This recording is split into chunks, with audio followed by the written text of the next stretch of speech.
Donc maintenant j'appelle Bertrand Lucax qui va faire la dernière communication sur l'Observatoire des pratiques en urologie. Bertrand, 10 minutes. Oui, merci de m'avoir invité. Comme l'a rappelé Henri, c'est un long parcours. Alors, Observapur, c'est quoi? C'est ce que vous a expliqué Philippe Dupin, c'est-à-dire que depuis le 1er janvier 2004, je chaîne, dans cette base, on chaîne par patient à la fois les données du SNIRAL, c'est-à-dire tout ce qui est remboursé par l'assurance maladie, et en même temps les données du PMSI. L'intérêt majeur de cette base de données, c'est, comme on vous l'a rappelé, le coût de production, le contrôle d'exhaustivité et de qualité, car maintenant, effectivement, il y a un contrôle de qualité qui est fait dans les établissements et déjà financé. Le deuxième élément, c'est effectivement, déjà j'avais cette idée en 1997, ces données peuvent être utilisées à d'autres utilisations que celles du départ. Alors, j'ai choisi deux pathologies, hypertrophie bénigne de prostate et cancer de prostate. Pourquoi? Et ça, Philippe Dupin l'a aussi rappelé tout à l'heure, c'est que on a la chance pour ces pathologies que les médicaments dédiés à ces pathologies sont ciblés maladie. Donc, je n'ai pas besoin d'avoir le diagnostic des maladies. Il faut savoir que si un homme de plus de 60 ans prend du finastéride avec certaines posologies, je suis sûr que c'est pour des troubles mixtionnels de l'homme. Donc ça veut dire qu'aujourd'hui, on a plus de 3 millions, dans cette base de données, il y a de façon quasi exhaustive tous les patients qui ont été traités en France depuis le 1er janvier 2004 pour un trouble mixtionnel lié à son hypertrophie bénigne de prostate ou pour un cancer de prostate. Ça fait un peu plus de 3 millions de patients pour l'HDP et un peu plus de 500 000 patients pour le cancer de prostate. J'ai décidé de zoomer deux choses qui me paraissent importantes. Alors, c'est un peu schématique, mais c'est le fond de ma pensée que je vous livre. C'est qu'au fond, aujourd'hui, on est dans un système de santé qui est un système de santé aveugle. On rembourse tout, que ce soit les séjours ou les actes, et on a une régulation volumétrique. Et on arrive à des situations que vous connaissez bien, puisqu'il y a même des actes de chirurgie aujourd'hui qui sont remboursés à un coût inférieur à le coût de production. La question c'est, est-ce qu'on peut imaginer un autre système de santé? Est-ce qu'on peut imaginer un système de santé qui soit moins cher à la collectivité et qui permette de mieux rémunérer uniquement les actes qui doivent être faits? La réponse est probablement oui, si on passe d'un système aveugle à un système basé sur l'efficience. Alors évidemment, ça ne se fera pas d'un coup de baguette magique. Mais c'est pour moi l'enjeu majeur de l'utilisation du PMSI. Et là, Richard, je réponds à ta question. Évidemment, les études d'évidence-based medicine sont absolument indispensables, mais elles ont des lacunes. Première lacune, en général, précisément pour entrer dans un essai clinique, c'est des populations extrêmement sélectionnées. Deuxièmement, c'est en général des équipes très performantes qui font les études. Ensuite, ce sont des études qui, on l'a vu, ont des durées courtes. Et ça, c'est vrai pour toutes les cohortes qu'on a discutées aujourd'hui. Un des problèmes que les uns et les autres, vous avez tous souligné, c'est comment on fait le suivi. Et puis, comme tu l'as dit, Richard, ces études, elles sont centrées sur une question prédéterminée. Oui, l'évidence-based medicine est indispensable. Mais de mon point de vue, ce n'est pas suffisant. Si on veut avoir une analyse de l'efficience des pratiques faites aujourd'hui, il faut précisément avoir une connaissance de ce qui se passe dans la vraie vie, durablement, en pratique courante. Et c'est là où, à mon avis, SNIRAL PMSI prend toute sa place, est absolument unique, je dirais presque probablement unique au monde, c'est qu'elle couvre toute la population prise en charge par l'assurance maladie, avec les petites restrictions techniques que Philippe nous a bien décrites. Elle permet de suivre dans le temps les modalités thérapeutiques pour chaque patient, quel que soit le médecin, quelle que soit la structure et quel que soit le lieu.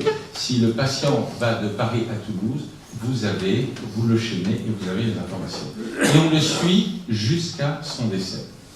Et l'autre point, et on en discutera, mais qui pour moi est un point de qualité, c'est que SNIRAL va montrer des différences, va montrer des événements, mais n'est jamais explicatif précisément parce qu'il n'y a pas de données cliniques dedans. Je trouve que c'est un bien. Justement, il n'y a pas d'explication. Ça met en évidence des choses. Et je vous prends juste 3 exemples. Premier exemple, traitement médical de l'hypertrophie bénigne de la prostate. Toutes les études, alors vous savez que ces médicaments sont donnés en première intention, toutes les études d'évidence-based medicine sont faites sur des populations très sélectionnées qui n'ont pas de comorbidité. C'est quoi la réalité? Ben, la réalité, c'est qu'en France, 25% la moitié des patients prennent déjà 5 autres médicaments et 25% d'entre eux prennent déjà 8 autres médicaments de façon chronique. Est-ce qu'on peut penser un instant que dans la vraie vie, les résultats qu'on va observer sont les mêmes que ceux qu'on obtient dans l'évidence-based medicine? La réponse est évidemment non.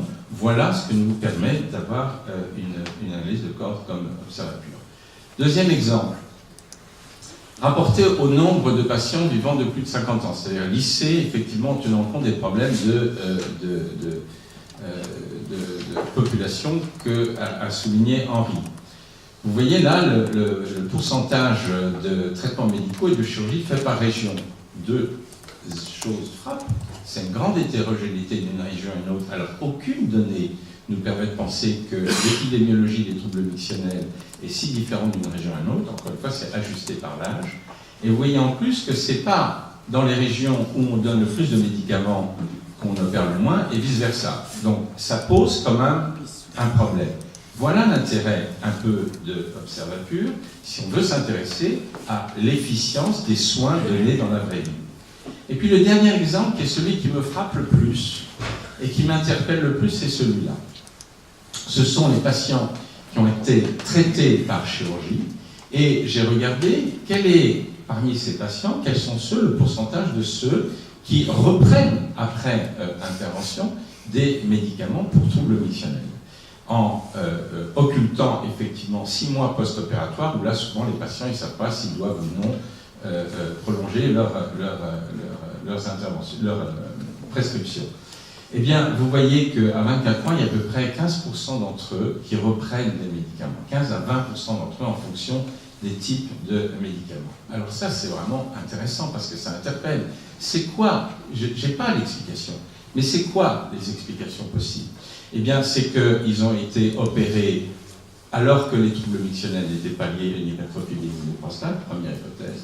Deuxième hypothèse, l'intervention a été mal réalisée. Et troisième hypothèse, qui, moi, m'interpelle beaucoup et qui me fait revoir tout le schéma de prise en charge des troubles mictionnels de l'homme, c'est que ces patients ont été opérés trop tard, ce qui est probablement le cas dans un certain nombre d'entre eux, ou bien un mélange des trois situations. Mais voilà, Richard, pourquoi ce type d'approche est, à mon avis, éminemment complémentaire de l'évidence-based medicine, mais évidemment ne doit pas le remplacer. Alors que disent ces chiffres? Eh bien, c'est que SNIRAM PMSI, qui est probablement, encore une fois, une base unique au monde, montre que la réalité est très différente des essais cliniques, permet d'avoir un reflet macroscopique du parcours de soins du patient, intégrant son passage auprès du généraliste, intégrant des autres spécialités, puisqu'une fois qu'on a topé le patient, on récupère tout ce qui a été prescrit et on récupère toutes ces interventions. Et permet de se poser des questions sur l'efficience des traitements. Et pourtant, et je rejoins ce qu'a dit Philippe en introduction, et pourtant, il n'y a aucune utilisation actuelle de ces données pour une meilleure gouvernance basée sur l'efficience. Et la régulation est toujours totalement volumétrique avec les effets pervers qu'on connaît particulièrement en chirurgie. Alors pourquoi? Parce que la base était difficile d'accès, mais ça change. Mais je crois surtout parce qu'il manque un maître d'ouvrage donnant l'impulsion. Et c'est une question qu'il faudra discuter. Peut-être que l'Académie de chirurgie, pour la chirurgie, pourrait être un de ces vecteurs donnant l'impulsion. Et puis je voudrais revenir sur le fait qu'il va y avoir l'open data, que d'autres vont se saisir de ces informations, qu'encore une fois, et je rejoins ce qu'a dit Philippe, avec lequel de toute façon on travaille depuis longtemps, ces données sont difficiles à interpréter. Il faut un collège, c'est exactement aussi ce qui a été dit tout à l'heure, il faut un collège, il faut des cliniciens. Moi j'ai été dymiste dans ma carrière à un moment, je connais très bien les problèmes de nomenclature aussi. Il faut un statisticien, il faut des gens comme Philippe qui connaît très très bien, comme ingénieur de la CLIN, comment cette base de données est constituée. Mais d'autres organismes vont se saisir de ces données, et si les médecins ou leur fédération ne se saisissent pas de ces données, on risque d'avoir des problèmes. Deuxième point, et là, on ne s'est pas donné le mot avec Henri, mais je voudrais faire un zoom sur ce point que je trouve absolument incroyable.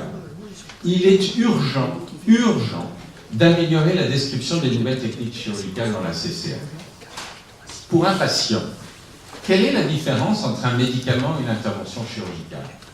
L'un est une pilule ou une injection, l'autre est une intervention chirurgicale, certes.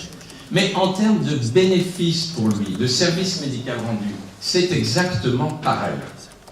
Alors, est-ce qu'on accepterait, est-ce que la population accepterait un instant qu'un médicament soit mis sur le marché sans que son repérage et sa traçabilité soient assurés? La réponse est non. Effectivement, tous les médicaments qui sont mis sur le marché ont un code spécifique CIP qui reflète même leur forme galénique. Pourquoi est-ce qu'on accepte cela, pourtant, pour les nouvelles techniques chirurgicales? Vous connaissez tous l'article L162.1.7 du Code de sécurité sociale qui dit qu'on n'a pas le droit de coder un acte s'il n'est pas sur la CCN et que les assimilations sont aujourd'hui interdites. Qu'est-ce qui se passe dans la vraie vie? Dans la vraie vie, on sait tous qu'à partir du moment où un acte a le marquage CE, il est mis sur le marché et la diffusion de la technique se fait. Et on sait tous aussi que pour des raisons purement franco-françaises, l'inscription à la CCM va durer plusieurs années. Qu'est-ce qui se passe pendant ce temps? Eh bien, c'est le trou noir. Il n'y a rien. Et c'est d'autant plus paradoxal que précisément ces dispositifs médicaux qui ont un marquage CE ont souvent eu une évaluation pour avoir le marquage CE qui est incomplète, qui ne permettent pas de juger le SMR. Et que donc, s'il y a bien des techniques qui, plus que tout autre, devraient bénéficier d'un marquage et d'une traçabilité, ce sont ces actes nouveaux.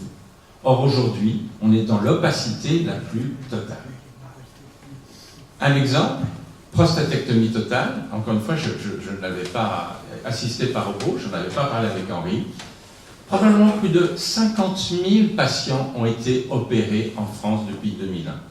Et nous sommes toujours dans l'incapacité totale de distinguer cette cohorte avec celle faite par la célioscopie. Qu'est-ce qu'on pourrait faire? Eh bien, c'est extrêmement simple. Ce qu'on pourrait faire, c'est de faire en sorte que dès qu'un acte passe le marquage CE, et on le sait, parce que la NSM le sait, eh bien, à ce moment-là, il y a une inscription par une CCMM descriptive, pas tarifaire. Et aujourd'hui, c'est techniquement possible. Tous les outils du PMSI permettent d'avoir des codes descriptifs qui peuvent remonter dans les bases nationales. Ce qui est d'autant plus frappant, et j'allais dire, moi, ce qui me choque le plus, c'est que si vous relisez le rapport Portos-Prieur de 1997, qui est le rapport qu'avait demandé Alain Juppé pour mettre fin à la LGAP et pour la création de la nouvelle nomenclature, la recommandation numéro 1 de ce rapport, et c'est écrit en toutes lettres, définir clairement les responsabilités du suivi de la CCM pour éviter le sort du mauvais vieillissement de la NGAP est un des enjeux majeurs de la réforme. Il faut une distinction nette entre les fonctions d'actualisation des libellés et la tarification, semble être la condition de bonne actualisation d'une nouvelle nomenclature. Il faut accorder une primauté aux considérations de la primauté accordée aux considérations financières par rapport aux enjeux techniques et scientifiques. C'est exactement ce qui se passe aux États-Unis et en Angleterre. La CPT4 aux États-Unis, elle a une maintenance scientifique très rapide.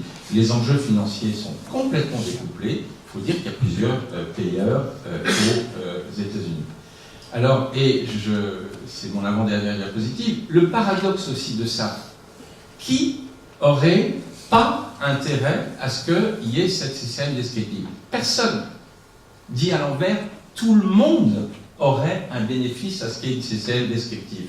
Ça permettrait d'identifier précocement la traçabilité de ces actes émergents, de rendre transparent ce qui est caché, d'aider à l'évaluation clinique par le couplage, on ne va pas en parler ici, mais maintenant c'est plus facile qu'avant de coupler les bases PMSI, SNIRAM PMSI à des bases de recherche clinique. Ça permettrait une évaluation médico-économique. Imaginons qu'on puisse analyser la cohorte des 50 000 patients opérés par prostatectomie par robot assisté, on connaîtrait la durée de séjour, les complications, les incontinences, les récidives, et on pourrait les comparer à la CELDO. Et donc ça aiderait au contraire l'assurance maladie et l'HAS à faire en sorte qu'ils évaluent mieux le service médical rendu. Ça permettrait une matériaux-vigilance, qui n'est aujourd'hui pas possible, ça permettrait une transparence pour les patients. Bref, tout le monde serait gagnant. Alors, pourquoi est-ce que cette situation perdure ? Eh bien, j'ose dire que c'est typiquement français.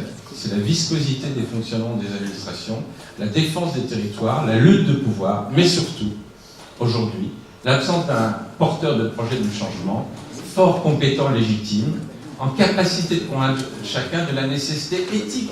Pour moi, c'est éthique avant tout. Comment est-ce qu'on peut faire en sorte qu'on propose des nouveaux actes de façon cachée à des patients? Et je me dis que peut-être que ce porteur pourrait être l'Académie de chirurgie. Je vous remercie.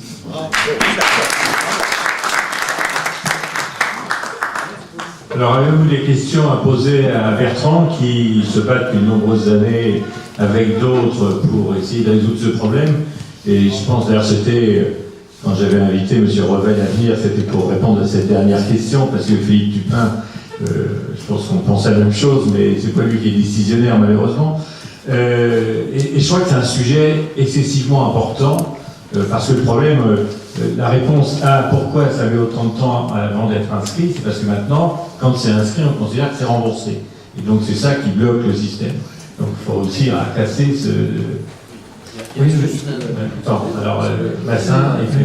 Je vais dire, on a eu le même problème en orthopédie avec le code Méhari, mais il y a une peur de l'administration qu'à partir du moment où on individualise un code descriptif, ça va nous servir à demander de l'argent après, ou à le faire rembourser. Donc c'est ça le fond du problème, c'est que c'est la peur qu'on utilise cet outil pour demander une rémunération spécifique. Alors il faut totalement découpler ça, voilà. C'est complètement découpler ça. Il y a quand même une précision, on n'en a pas parlé. Il y a un effort. Il y a un effort. Il y a quand même cette année, il a apparu à la fin de l'année dernière le forfait innovation, qui est quand même un effort qui, pour le moment, ne marche pas du tout. C'est-à-dire qu'en principe, actuellement, pour être mis sur le marché, et pas pour être mis sur le marché, mais pour avoir un acte, il faut que je rappelle que ce soit la société savante ou le CNP qui disent on aimerait que l'acte, etc., que le laboratoire dépose ce forfait innovation à l'HAS, puis ensuite un comité d'experts, dont l'expert, je vous rappelle, est un chirurgien, parce que c'est disent on peut peut-être mettre ce truc à la nomenclature, on va le rembourser pour une période provisoire. Donc ça, c'est une solution. L'autre solution, c'est qu'on peut très bien avoir quelque chose qui a déjà, alors il faut pour ça qu'il y ait de la littérature sur le sujet. L'autre solution, c'est qu'il y a déjà suffisamment de littérature, c'est déjà sur le marché, et à ce moment-là, on accepte de donner un code provisoire, et là, on va rembourser pendant un temps. Donc, le problème, c'est qu'ils n'ont pas dissocié, et ça je partage totalement mon avis, c'est-à-dire le code et l'argent. Le grand problème, il est là, c'est que pour le moment, c'est le problème, le nœud, il est là, dans l'argent. C'était la recommandation numéro 1 du rapport. Oui, mais on ne va pas aujourd'hui entamer un débat politique, puisque tu as cité le nom de Juppé. On sait que ce rapport... Non, mais ça avait... Mais c'est un sujet. Non, puis ça avait même été, dans le cadre de la réforme de la SSM, ça avait même été un des deals au moment de ça, parce que moi j'étais président de la commission d'expertise à l'époque à la CNAM, pour ça avait été mis, donc pour des raisons politiques, ça a changé après. Ma remarque de tout à l'heure, c'est tout à fait ça, c'est qu'on a utilisé un outil qui n'est pas fait pour ça, tu le démontres très très bien finalement.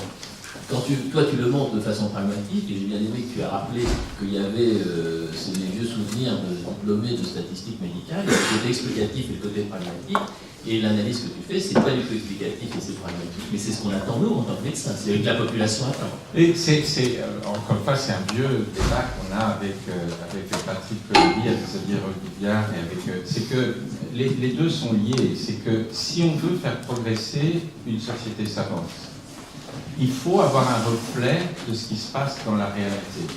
Et c'est la base de données, encore une fois, je trouve ça bien, la base de données SNIRAM PMSI, elle montre des hétérogènes, elle montre des choses auxquelles on ne s'attendait pas. Il n'y a pas une étude clinique qui va s'intéresser à qui prend des médicaments après avoir été opéré. Et pourtant, ce résultat-là, il interpelle incroyablement sur notre pratique. C'est ça que je trouve intéressant. S'il n'y a pas ce cercle vertueux, on met en évidence des choses inattendues et on s'interroge pour savoir quelle est la raison. Mais ceux qui sont armés pour donner les solutions, c'est les cliniciens. C'est pour ça que c'est pas mal que le PMSI, SNIRAM ne donne pas d'explication. Mais utiliser ces données à des fins d'analyse de l'efficience, c'est à mon avis une priorité essentielle. Sinon, on va dans le mur par une régulation volumétrique. La démarche actuelle de l'AFU, c'est d'avoir engagé une méthodologiste et donc de repérer les hétérogénéités pratiques, faire des revues de littérature là-dessus et basculer après dans les discussions avec les caisses. Donc c'est un coût, c'est là aussi des difficultés, et c'est le travail minimal qu'il faut faire pour aboutir à faire un document qui soit identique à ce qu'aurait fait l'HS si on avait mis cette idée à leur programme de travail, sauf qu'on sait tous que pour un article, rajouter un code, avoir quelque chose au programme de travail, on le soumet, c'est refusé une fois, deux fois, et s'il n'y a pas l'appui, soit de la CNAM, soit de la DGS pour appuyer la saisine, il y a des chances de ne pas passer. Je pense que ce qui a changé par rapport à avant, c'est que d'abord, il y a un certain nombre de spécialités, l'urologie, le cardio-thoracique, l'orthopédie commence également, qui commencent à avoir un certain nombre d'études sur lesquelles, comme l'a fait Bertrand là, on peut s'appuyer pour montrer les dysfonctionnements. D'autre part, j'ai découvert avec surprise qu'aussi bien au niveau de la DGOS que d'autres structures de l'État, ils n'ont pas d'accès, par exemple, au SNIRAM PMSI. C'est-à-dire qu'actuellement, au niveau du ministère de la Santé, la connaissance sur le plan simplement volumétrique de ce qui se fait n'est pas tirée de la seule base qui est vraiment exhaustive, qui est le SNIRAM, du fait de la manière dont c'est construit. Et les structures ministérielles commencent à se poser des questions en se disant c'est quand même étonnant qu'on n'arrive pas à bouger. Donc je pense que c'est quand même le bon moment pour remettre ces questions-là avec, je crois, donc les sociétés savantes qui ont déjà travaillé là-dessus, avec l'Académie de chirurgie, pour essayer de mettre en commun, parce que comme Xavier l'a dit, ça nécessite énormément de personnes compétentes et de spécialités différentes. Mais si on arrive à organiser des endroits où on peut se parler et faire avancer les questions et les solutions, je pense que petit à petit, on arrivera à accélérer les choses. C'est quand même l'exemple de l'urologie qui a été donné par les différents collègues, où l'ablatherme, ça a mis 10 ans, la lithotricie, ça a mis 7 ans, le laser, ça a mis 6 ou 7 ans. Enfin, je veux dire, on compte quasiment en décennies le fait de réussir, alors tout le monde en fait, de régler ce problème, et tout le monde triche, parce que tout le monde utilise des codes assimilés qui ne correspondent à rien. Et donc on est dans une boîte noire qui est plus que noire. Donc je pense que là, je crois que ça vaudrait la peine qu'au niveau des sociétés savantes et de l'Académie de chirurgie, et puis d'experts, on se réunisse en petit comité pour essayer de définir la stratégie qu'on pourrait prendre pour avancer dans l'année sur ce sujet-là, pour essayer de convaincre. Et de toute façon, moi je vais reprendre rendez-vous avec le directeur de la CNAM pour lui demander comment on peut avancer. Parce que, je veux dire, à la limite, on ferait un article dans la grande presse en expliquant ce qui se passe. C'est des méthodes de voyous. Enfin, je veux dire, de temps en temps, il faut savoir, l'avantage qu'on a nous, c'est qu'on arrive à un âge où on peut se permettre d'être des voyous de temps en temps. Et donc, je crois que c'est quand même important d'arrêter le système qu'on a actuellement pour une nouvelle technologie, parce que ce qu'a dit Bertrand est très fort. Je veux dire, un médicament, on n'accepterait pas le 10e de ce qui est fait avec les dispositifs pour un médicament. On fait la table ronde de façon informelle. Non, juste peut-être mettre une petite information pour lever un tout petit peu le voile. En fait. Je pense qu'il ne faut pas contacter que le patron de la CNAM, parce qu'il fallait aussi taper du côté du ministère, parce qu'il y a beaucoup de décisions là-bas. Il y a un moyen peut-être de retrouver, de retracer dessus, c'est grâce à la LPP, la liste des produits de prestation, il y a des dispositifs médicaux à l'intérieur. C'est-à-dire que par exemple, si vous posez un pacemaker, donc ce n'est pas un acte opératoire, et si vous avez du matériel qui est utilisé, normalement il doit être codé à ce moment-là. Donc quand vous avez la LPP, et moi je vois des dossiers, parce que je fais partie du CCTIRS aussi, d'industriels qui l'HAS, la NSM demande à chaque fois d'évaluer la prothèse de hanche, la prothèse de tout ce que vous voulez, et les pauvres ils n'en peuvent plus aussi quelque part, parce que c'est en plus des évaluations qui sont relativement faciles, qui n'ont pas forcément des registres cliniques, c'est la survie de l'appareil, etc., etc. Et donc du coup, la LPP peut vous servir peut-être, en dehors de la CCL, à peut-être évaluer, puisque c'est là, à partir du moment où le produit est fourni, on l'a, si vous voulez, donc on peut l'identifier. Mais ça couvre, c'est qu'un petit bout du voile noir. Et puis alors, pour aller dans ce système-là, on peut imaginer, il y a l'évidence de médecine d'un côté, mais on peut imaginer aussi, on a eu l'exemple par exemple pour le traitement de l'incontinence urinaire avec toutes les bandelettes. Ça aurait été l'occasion de mettre en place des systèmes de surveillance dans la vraie vie, et non pas dans les centres hyper spécialisés, pour dire facilement en 2 ans quelles sont les bandelettes qui sont bonnes, quelles sont les bandelettes qui ne sont pas bonnes. Actuellement, comment ça s'est fait? Ça s'est fait, il y a certaines bandelettes qui ont eu des taux d'infection très nettement supérieurs à d'autres, et donc qui ont été retirées en catastrophe, alors que ça aurait pu être dépisté beaucoup plus tôt. Et pour votre réponse pour le médecin, j'en ai parlé il y a 8 jours à Marie Sacré à la DGOS, parce que je pense que c'est absolument indispensable qu'on travaille également avec le ministère pour ça et en commun. François, j'ai un scoop pour toi, un scoop technique qui rejoint ce que tu dis, c'est que actuellement, quand un code existe, il est possible aujourd'hui, et il va y avoir un premier exemple, toute discipline confondue, avec les lasers de l'HDP, il est maintenant possible de faire des libellés FIS plus descriptifs. Autrement dit, la bandelette, qui aujourd'hui était un libellé spécifique, qui a maintenant la possibilité, et alors là c'est beaucoup plus simple entre guillemets, puisque ça ne concerne, on a un seul interrupteur, c'est la TIH. Mais c'est possible maintenant de faire des libellés FIS. Donc pour les lasers, on va pouvoir à partir du 1er janvier distinguer les longueurs d'onde et photovaporisation versus énucléation, de même pour le bipolaire. Donc c'est possible. Mais ce qui est difficile, et ce qui n'est pas normal, c'est pour toutes les techniques émergentes, qu'on ne puisse pas avoir un acte à partir du moment où le matériel arrive sur le marché en France, il faut avoir un acte descriptif, découplé de processus tarifaires. C'est tellement évident. Pour l'évaluation, c'est parce que disait Marcel, c'est le but de la FSM que d'avoir des registres disponibles, offrir aux sociétés savantes la possibilité de rentrer dans ces registres et d'avoir, pour des cas où justement on a des interrogations, avoir une base qui se constitue. C'est tout l'objet de la commission dans laquelle on travaille, qui est arrivé à ce que ce soit organisé, donc tout est mis en place, ça peut commencer par 2 spécialités, et donc ça peut être ouvert maintenant aux autres. Alors, je crois savoir ce que vous répondra déjà le directeur de l'OCTAM. Il vous répondra qu'il n'inscrira jamais rien à la CCAM si ça n'a pas été validé par la HAS. Et la HAS vous dira que pour valider un acte, il faut d'abord qu'elle ait été saisie par la société savante correspondante, et d'autre part qu'elle ait eu en main les outils pour en faire l'évaluation. Donc effectivement, c'est un prend qui se en la queue. À propos de la mesure prise par la TIH, effectivement, elle doit se mettre en place à compter du 2017, qui consiste à proposer des codes complémentaires, en quelque sorte, pour décrire des actes de CCAM dites descriptives et non pas tarifantes. Mais ça va poser des problèmes pour le coupage et pour le financement et la rémunération des médecins. À partir du moment où on aura un code qui ne correspondra pas exactement au code CCAM de la CCAM, comment justifier le paiement par l'assurance maladie? La solution qu'on adopte là pour les lasers avec la TIH, et pour éviter ce problème que tu poses, ce sont des codes FIS qui sont de façon non ambiguë, rattachés à un et un seul code pair qui lui a un tarif.